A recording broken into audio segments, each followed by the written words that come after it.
Good afternoon dear students. मैं दीपांशु जैन आपका फिर से वेलकम करता हूं हमारे ज्योग्राफी के लेक्चर में। और लास्ट लेक्चर में बच्चों हमने अपना चैप्टर कंप्लीट किया था, रिसोर्सेज के बारे में हमने स्टडी किया था। और हम रिसोर्सेज के टाइप की जो है हमारे forest, wild life resources, water resources, उनको जो आगे कंटिन्यू करेंगे। और उसी के उसमें आज हम करेंगे हमारा चैप्टर वाटर रिसोर्सेज, जो हमारा रिलेटेड है सोर्सेज से, नेचुरल रिसोर्सेज से रिलेटेड है। उसी को हम कंटिन्यू करेंगे। क्या क्या उसकी अवेलेबिलिटी है, स्कैरसिटी क्या है, एडवांटेजेस, डिसएडवांटेजेस, या फिर और भी जो है हमें क्या कंजर्वेशन मेथड अपनाने चाहिए। वाटर स्कैरसिटी हो रही है, कैसे हम उसको मिसयूज़ ना करें, इफेक्टिवली यूज़ करें। कार्बन फुटप्रिंट के बारे में भी आप सुनेंगे, एक नया वर्ड आप सुनेंगे कार्बन फुटप्रिंट, उसके बारे में मैं आपको बताऊँगा। तो ये सब ऐसी चीज़ें हैं जो हम इस चैप्टर में आज स्टडी करेंगे। So let us start with the conversation between two guys, Pinky and Chintu, which is given in our NCERT textbook, and we will discuss it this chapter also from our NCERT textbook. So आप अपने साथ NCERT book हमेशा रखें, video lecture देखते हो या बाद में उसको स्टडी कर सकते हैं। So yes, Chintu says to Pinky, "Hey Pinky, did you see this awesome TV reports on floods in Assam? My God, what havoc they have created! It has destroyed and swept away everything in its path." तो यहाँ पर जो चिंटू है वो बोलना चाहता है कि शायद फ्लड्स की उन्होंने न्यूज़ देखी है, awesome TV reports on flood in Assam, and my god what havoc they have, क्या उन्होंने तबाही मचाई है, havoc. And yes then Pinky says that, yes Chintu, I did. Isn't it strange that water can give life and take life as well? Now Pinky has a question in her mind, that water also gives life to us. On the one side we say that water is very important to us. Without water we can't imagine our life. On the contrary basis, water is also taking life as well. So there is a doubt in Pinky mind that how could it be possible. बच्चों ये ऐसा हो सकता है कि एक तरफ तो हम बोलते हैं कि हमेशा शुरू से कहते हैं पानी ही हमारे जीवन का आधार है। हमारी बॉडी में भी अप्रॉक्स 70 to 80% वाटर की क्वांटिटी है। जो हमारी बॉडी है वो भी वाटर से ही सारी डेवलप होती है, वाटर इसलिए भी ज़रूरी है। और दूसरी तरफ हम बोल रहे हैं कि ये जो फ्लड्स आ रहे हैं या रेन्स हो रही हैं, हैवी रेन्स हो रही हैं, लैंड स्लाइड्स आ रही हैं, ये सब हमारे लिए जानलेवा साबित भी हो रही हैं। Yes, now we will discuss on this topic also. What would we do without water? What would we do without water? अगर पानी ना हो, अगर हम प्रे करें कि पानी ना ही हो तो भी हमारी लाइफ पॉसिबल नहीं है। And we need water to drink, cook our food, wash our clothes, wash our self as well. My father was telling me that in his factory they need a lot of water for a number of things. Manufacturing process में water की need रहती है, ये हमने पहले भी discuss किया है। And did you know that even need water for cooling the machines? और देखो, एक कूलेंट आपको पता है कि जब भी हमारे हीट जनरेट होती है, जब भी मशीन चलती हैं तो हीट जनरेट होती है ड्यू टू द फ्रिक्शन और due to the other mechanisms. और उसके बाद आपको जो भी अगर हमें चाहिए, अगर हमें नहीं मिल रहा है वो, तो यानी कि हमारी हीट जनरेट हो रही है।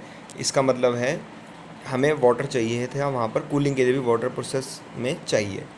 And in fact the factory runs on the power supplied by the हाइडर water plant.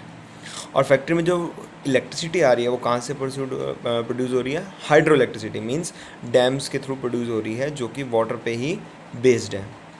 तो वाटर एक तरफ तो इतना ज़रूरी है, इनकी बातों से लग रहा है कि वाटर इतना ज़रूरी है। Now I can understand why through the ages we humans have chosen to live near water sources along the rivers and other water sources like springs, lakes, ponds and oasis. तो पिंकी कहना चाहती है कि इसलिए अब मुझे समझ में आ रहा है कि हमारी जो एशियंट सिविलाइजेशंस थी वो क्यों जब नदी के पास रहना पसंद करती थी, यहाँ पर वहाँ रहना पसंद करते थे जहाँ पे वाटर रिसोर्सेज हों। जैसे हमने पढ़ा है हड़प्पा सिविलाइजेशन, इंडस सिविलाइजेशंस, या जो भी ग्रीक सिविलाइजेशन है, वो सब कहाँ पे डेवलप हुए? Near the reverse, Mississippi river के अलॉन्ग ग्रीक सिविलाइजेशन हुई, हमारी इंडस नदी के अलॉन्ग हिंदू सिविलाइजेशन और ये हड़प्पा सिविलाइजेशंस डेवलप हुई हैं। तो पुराने ज़माने में तो वाटर अवेलेबिलिटी के लिए सिर्फ वही था जहाँ पर आपको नेचुरल सोर्स मिल रहा है वहीं पर मिलेगा। कुएं भी नहीं होते थे, कुएं भी बहुत कम होते थे। ऐसी टेक्निक्स नहीं थी कि कोई सोच सके कि ग्राउंड के नीचे पानी है और उसको हम यूज़ कर सकते हैं। और सिर्फ नदियाँ और झरने और जो आप बोल सकते हैं कि पहाड़ों से आने वाला पानी ही एकमात्र सोर्स था वाटर के लिए। तो सिविलाइजेशंस नेचुरली ह्यूमंस कहाँ रहना पसंद करते हैं, जहाँ पर उनको पानी मिल रहा है, क्योंकि डिमांड हमारे पास जो चीज़ हमें डिमांड में है हम उसी के पास रहना पसंद करते हैं, ये ह्यूमन हैबिट है. Now you already know that 3/4 of the earth's surface is covered with water, but only a small proportion of it accounts. 3/4 तो अर्थ पे वाटर ही है, बट उसमें से सिर्फ फ्रेश वाटर ओनली 1 to 2% ही है जो हमारे पीने के लायक है. But only small proportion of it accounts for fresh water that can be put to use. Fresh water को हम यूज़ कर सकते हैं, बाकी सारा सेलिन वाटर है, ओशन वाटर है जो हम यूज़ में नहीं ला सकते अपने डेली यूज़ में. This fresh water is mainly obtained from surface runoff ground surface runoff यानी कि जो ज़मीन पे चलने वाला पानी जो चलता है नदियों के रूप में, झरनों के रूप में, लेक्स के रूप में, पॉन्ड्स के रूप में, उस टाइप से. And ground water that is continuously being renewed after and recharged through the hydrological cycle. Yes. और यहाँ फिर ग्राउंड वाटर पे हम डिपेंड हैं जो हमारा रिचार्ज होता रहता है या रिन्यूएबल होता रहता है आफ्टर एवरी रेन और इवेपोरेशन और लाइक सच दैट, और जिसको हम बोलते हैं हाइड्रोलॉजिकल साइकिल, जो हमारे किस में कवर होता है, हाइड्रोलॉजिकल साइकिल में कवर होता है. Now all water moves with in the hydrological cycle ensuring that water is a renewable source. जितना भी पानी आता है वो सब रिन्यूएबल हो जाता है, रीयूज़ हो जाता है, और जिससे हमें पता चलता है कि हाइड्रोलॉजिकल साइकिल भी क्या है, एक रिन्यूएबल रिसोर्स में ही water is a renewable resource. Now you might wonder that if 3/4 of the world is covered with water and water is a renewable source, then how it is that countries and regions around the globe suffer from water scarcity. Why is it predicted that by 2025 nearly 2 billion people will live in absolute water scarcity? The question arises that अगर इतना 3/4 पानी पीने के लायक नहीं है तो इतनी सारी पॉपुलेशन कैसे सर्वाइव हो रही है. Countries regions around the globe suffer from water scarcity, यानी कौन सी कंट्रीज़ में वाटर स्कैरिसिटी होने वाली है या हो चुकी है. और ये भी कहा जा रहा है कि 2025 तक nearly 2 billion people will live in absolutely water scarcity, और उनके पास बिल्कुल भी पीने का पानी का नहीं बचेगा, पानी ख़त्म हो जाएगा, स्कैरिसिटी हो जाएगी, किल्लत हो जाएगी पानी की, पानी ख़त्म हो जाएगा उनके पास. Now how it will become possible, and can we avoid this? Yes, we surely can avoid this by taking appropriate measures and steps which has been told to us by UNESCO or some other world nations, which are very necessary for conserving water. Water scarcity. Next topic is water scarcity and the need for water conservation and management. कि water scarcity कहाँ कहाँ हो रही है और need क्यों है हमें वाटर कंजर्वेशन की और उसके मैनेजमेंट की. मैनेजमेंट मीन्स कैसे हम बताएं लोगों को कि वाटर को इफेक्टिवली यूज़ करें, कैसे उसको मैनेज करें, रीयूज़ करें, STPs लगाएं, सीवेज ट्रीटमेंट प्लांट, जिससे उस पानी को हम जो सीवेज वाटर भी है उसको भी हम कहीं ना कहीं यूज़ कर पाएँ, या फिर ऐसे प्रोसेस डेवलप करें जिससे हमारा वाटर जो है कंजर्व रहे. Now, given the abundance and renewability of water, it is difficult to imagine that we may suffer from water scarcity. अब हमें पानी देख कर चारों तरफ लगता है कि चारों तरफ समुद्र है. जब भी हम बाहर निकलते हैं सभी देश के आस बाउंड्रीज पर समुद्र लगता ही है. कुछ देश ऐसे हैं जो अंदर एरियाज़ में हैं, बट मोस्टली हमारे ग्लोब पे वाटर सरफेस है. 3/4 of our surface is covered by water.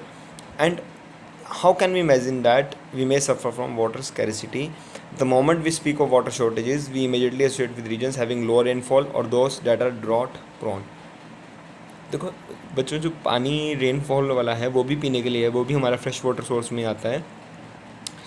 And और जहाँ पर कम रेनफॉल है, जैसे कि डेजर्ट एरियाज़ में, अफ्रीकन कंट्रीज़ में, वहाँ पर वाटर की शॉर्टेज है ही है, क्योंकि अभी तक हम ऐसी टेक्निक्स नहीं लगा पाए हैं कि हम ओशंस के वाटर को यूज़ कर सकें.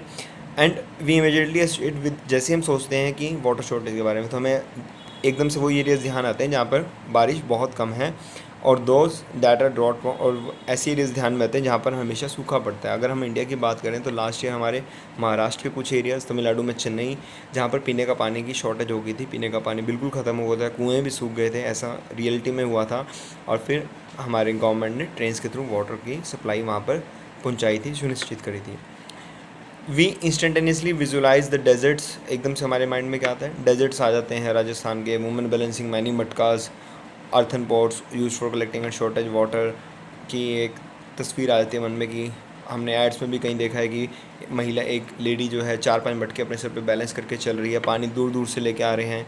अब देखो, अब ये बड़ी बात है बच्चों की, हम हमेशा कहते हैं कि हमारी जनसंख्या या हमारी पॉपुलेशन कहाँ लिव करती है, जहाँ पर उसको वाटर ईज़िली अवेलेबल हो। सबसे मेन हमारी ज़रूरत है वाटर। वाटर से हम खाना बना पाएंगे, वाटर से हम अनाज पैदा कर पाएंगे। हमारे खाने के लिए भी पानी, इतना ही पेड़ पौधे भी तभी उग पाएंगे जब पानी होगा। तो हम ऐसी जगह रहना पसंद करते हैं जहाँ पानी हो। अब वहाँ पर पानी नहीं, फिर भी वहाँ लोग रह रहे हैं किसी तरह अपना, क्योंकि ट्रांसपोर्टेशन से हम फूड तो पहुँचा देंगे, बट पानी के लिए उनको daily day to day dependent होना ही पड़ेगा। और वो इसके लिए क्या करते हैं, कुछ किलोमीटर चल के, 10 किलोमीटर दूर पे अगर कुआँ है, वाटर सोर्स कम है, तो जगह जगह पे ऐसे किसी के घर के पास है, किसी के घर से दूर है, तो लोग दूर दूर से भी लेके आते हैं पानी को, ताकि उनके पास पानी की शॉर्टेज ना हो। तो आपके मन में ऐसी फ़ोटो आ सकती है जहाँ the books is saying that we instantaneously visualise the deserts of Rajasthan and women balancing many matkas earthen pots used for collecting and storing water and traveling long distances to get water. True, the availability of water sources varies over space and time. Yes, time to time वहाँ पर ख़त्म होता गया, जैसे जैसे गर्मी बढ़ती है फिर वहाँ पर पानी जो है इवेपोरेट होकर सूखता रहता है, कम हो जाता रहता है।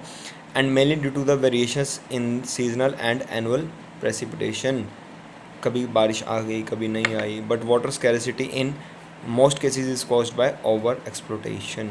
Yes, the main cause behind the water scarcity is the water over exploitation, यानी ज़रूरत से ज़्यादा यूज़ कर देना, ज़रूरत से ज़्यादा वेस्ट कर देना और बिल्कुल भी रीयूज़ नहीं करना। और पॉपुलेशन इतनी है कि पानी बिल्कुल थोड़ा रह जाता है हमारी ज़रूरतों के accordingly. Excessive use and unequal access to water among different social groups. Yes, unequal access to water एक ये भी बहुत बड़ी प्रॉब्लम है हमारी कंट्री में कि सबको बराबरी का पानी नहीं मिलता है अमंग डिफरेंट सोशल ग्रुप। जो अमीर लोग हैं या कुछ स्पेशल कास्ट के लोग हैं वो अपने लिए अरेंजमेंट कर लेते हैं, सरकारी गवर्नमेंट मशीनरी के थ्रू कह सकते हैं आप, या अपने प्राइवेट भी जिनके पास अवेलेबिलिटी है, पैसे की अवेलेबिलिटी है, तो कुछ एक ऐसे सोर्सेज हैं जिनसे वो वाटर अपने लिए वाटर अवेलेबिलिटी सुनिश्चित कर लेते हैं कि उनके पास अप्रोप्रिएट अमाउंट में रहे, बट दूसरों को वो नहीं मिल पाता है जिनके पास सोर्सेज और अदर सोर्सेज नहीं हैं। Now where is then water scarcity likely to occur? As you have read in the hydrological cycle, fresh water can be obtain directly from precipitation, surface run off and ground water. Fresh water हमें कहाँ से मिल सकता है? जहाँ तो बारिश से मिलेगा डायरेक्टली, सरफेस रन ऑफ से मिलेगा जो नदियों का पानी है, और या फिर ग्राउंड वाटर से। 3 मेन सोर्स हैं हमारे पास किसके? फ्रेश वाटर के। जो पॉन्ड्स और लेक्स हैं उसमें पानी रिवर्स के थ्रू और प्रेसिपिटेशन के थ्रू ही आता है, वो स्टोरेज का काम करते हैं। ये नहीं कि उसमें पानी हमें फ्रेश मिलेगा, वो स्टोरेज के लिए हम काम करते हैं। Is it possible that an area और रीजन में have ample water sources but still facing water scarcity? Many of our cities are such examples. Thus water scarcity may be an outcome of large and growing population and consequent greater demands for water and unequal access to it. Yes, ऐसा भी possible है कि जो हमारे ऐसी cities भी examples हैं जहाँ पर वाटर की कमी नहीं है, बट फिर भी वाटर मैनेजमेंट सही नहीं होने की वजह से, ओवर एक्सप्लोटेशन होने की वजह से वहाँ पर कुछ एरियाज़ में वाटर स्कैरिसिटी हो रही है और पॉपुलेशन इतनी बढ़ रही है कि कुछ एक लोग जो हैं पानी से वंचित रह जाते हैं और बाकी लोग जो हैं पानी को ईज़िली यूज़ करते हैं सेम जगह पे, सेम सिटी में। ऐसा भी हो रहा है, जैसे बॉम्बे का एग्जांपल है ऐसा कि कुछ बस्तियों में तो पानी के लिए लाइन लगती है, कैंटर आते हैं, और जहाँ पर जो अर्बन एरियाज़ है वहाँ पर ऐसी दिक्कत नहीं है, वहाँ पर सोर्सेज हैं, इनकम है, तो वहाँ पर ऐसी दिक्कत नहीं आ रही। A large population requires more water not only for domestic but also to produce more food. अब मैं आपको इसका एग्जांपल देता हूँ कि लास्ट ईयर क्या हुआ था कि पानी की शॉर्टेज थी, बट फिर भी आईपीएल के लिए स्टेडियम्स के में वाटर अवेलेबल कराया गया, और वो भी फ्रेश वाटर, और दूर से, बहुत दूर से सप्लाई लेके जाके, क्योंकि गवर्नमेंट, यहाँ आप कह सकते हैं कि हमारी जो सिस्टम है ऐसा था, और उसमें जो है गांव वालों को पानी नहीं मिल रहा था, बट बहुत दूर वहाँ पर वाटर इजीली अवेलेबल था, और सेम कंट्री एरिया में, सेम सिटी में ऐसा भी पॉसिबल हुआ है कि उनके गांव में पानी नहीं मिल रहा है उस सिटी के, बट स्टेडियम में भरपूर पानी वेस्ट किया जा रहा है, जो कि अवॉइड किया जा सकता था। मैं ये नहीं कहूँगा कि वहाँ पर वो चीज़ ज़रूरी नहीं थी, मैं बोल दूँगा कि वो अवॉइड किया जा सकता था। एज एग्जाम्पल्स, प्रैक्टिकल एग्जाम्पल्स हैं हमारे पास। So a large population requires more water not only for domestic but also for to produce more food. Hence, to facilitate higher food grain production, water resources are being overexploited to expand irrigated areas for dry season agriculture. Irrigated agriculture is the largest consumer of water. Irrigated agriculture means जिसको पानी की बहुत ज़्यादा requirement रहती है, जो पानी पे ही डिपेंड है, like the crop of rice. और ये ऐसे एरियाज़ में लगाई जाती है, जैसे हरियाणा में कुछ एक एरियाज ऐसे हैं जहाँ पर फ्रेश वाटर सोर्स अवेलेबल नहीं है, बट फिर भी हम ग्राउंड वाटर को एक्सेसिव एक्सप्लोइट कर रहे हैं, यूज़ कर रहे हैं और उसको ख़त्म करते जा रहे हैं। रिचार्ज नहीं हो रहा ग्राउंड वाटर, बट उसको हम यूज़ बहुत ज़्यादा कर रहे हैं। Now it is needed to revolutionise the agriculture through developing drought resistant crops and dry farming techniques. तो हमें कुछ क्रांति, जैसे आपने सुना होगा हरित क्रांति, श्वेत क्रांति हमारे कंट्री में आई, ग्रीन रेवोल्यूशन, वाइट रेवोल्यूशन। तब ये था कि ग्रीन रेवोल्यूशन में हमें फूड डिपेंडेंट कंट्री बनाना था। हम फूड पहले इंपोर्ट करते थे दूसरी कंट्री से। अनाज हमारे पास प्रॉपर नहीं था, हमारे पर्याप्त मात्रा में नहीं हो पाता था।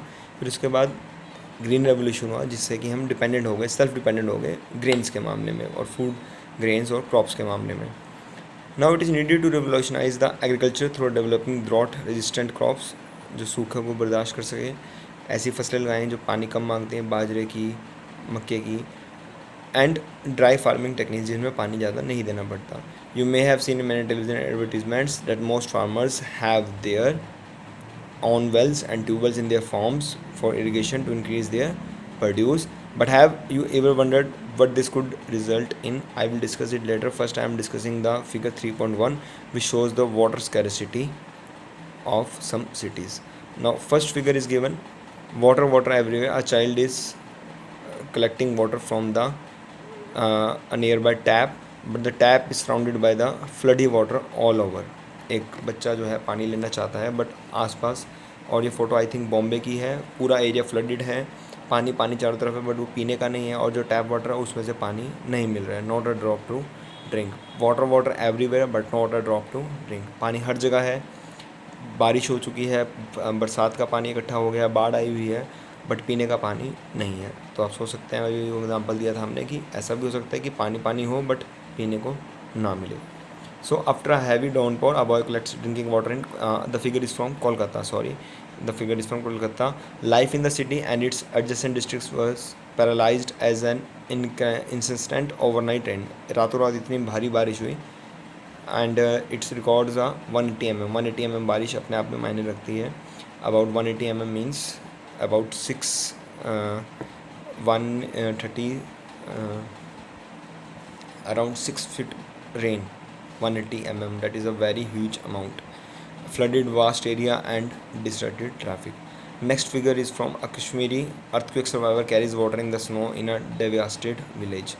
अर्थक्वेक आया और उसके बाद पीने का पानी की शॉर्टेज होगी, सप्लाई नहीं पहुंच पाई, पाइप्स वगैरह ब्रेक हो गई, बर्फ़ है, पानी का सोर्स है, बट फ्रेश वाटर अवेलेबल नहीं है। Now a figure is given in and it is written in Hindi. एक और इजराइल जैसे 25 सेंटीमीटर औसत वार्षिक वर्षा वाले देश में जल का कोई अभाव नहीं है, जहाँ पर सिर्फ 25 centimetre of rain is there in Indonesia. उससे ज़्यादा बारिश नहीं होती है और वहाँ पे यानी नेचुरल सोर्स नहीं है, बट वो समुद्र से घिरा हुआ है, तो वो टेक्निक लगा के उसका वाटर यूज़ कर रहे हैं। वहाँ पर भी वाटर का कोई अभाव, जल का कोई अभाव नहीं है। तो दूसरी ओर 114 सेंटीमीटर औसत वर्षा वाले हमारे देश में प्रतिवर्ष किसी भाग में सूखा अवश्य पड़ता है। That is the bitter truth of our country, कि कहीं ना कहीं फिर भी ड्रॉट रहता ही रहता है हमारी कंट्री में। इतनी बड़ी देश में जल की उपलब्धता और उसके स्वरूप के अनुसार समुचित जल प्रबंधन यानी the efficient water management is not there, so the many areas of our country face this drought situation.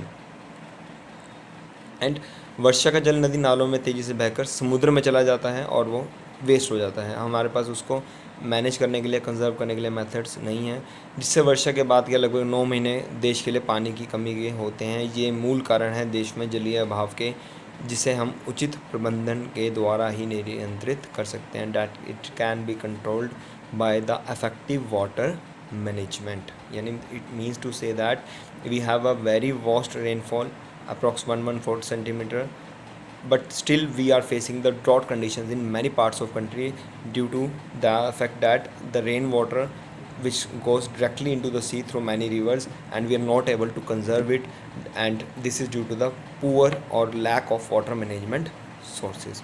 So we have to effectively manage the water resources so that it can't be waste and it is effectively used when there is a drought situation. So that all for today, and we will continue in our next lecture the multipurpose river projects and integrated water resource management. So till then students, have a good day, and team VMC is always with you. If you have any problem, you can text us, call us anytime. We are always with you. Thank you students, good afternoon.